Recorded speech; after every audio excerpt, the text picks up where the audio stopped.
Hello and welcome back to Ask Dr. Moore. Today we're going to entertain a patient question about a posterior heel spur or haglund's deformity. Can you do a back of the heel bump surgery without having to cut the Achilles tendon and repair it? Or is that the only way to get to the bone and remove the deformity?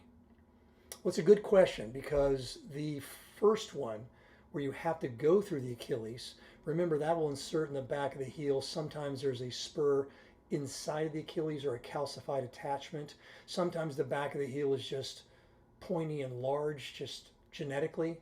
But to remove the tendon, flatten this using a sagittal saw, and reattach the tendon with bone anchors, that's about a 3-month healing time, and it's a tough surgery. The other one is more simple. We call that the pump bump, just because it rubs on the back of high heels.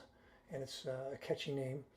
The outside here, which is the lateral portion, up here and high, is usually where the bump is. So from the side, we really only angle this in, and 9 times out of 10, you can get behind there without detaching the Achilles tendon or just reflecting a little bit.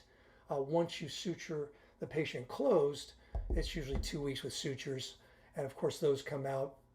Scar tissue is a little bit sensitive on the incision. That takes about another week, but you're back in shoes in about 3 to 4 weeks. So it's a much simpler surgery. Again, hopefully that was helpful.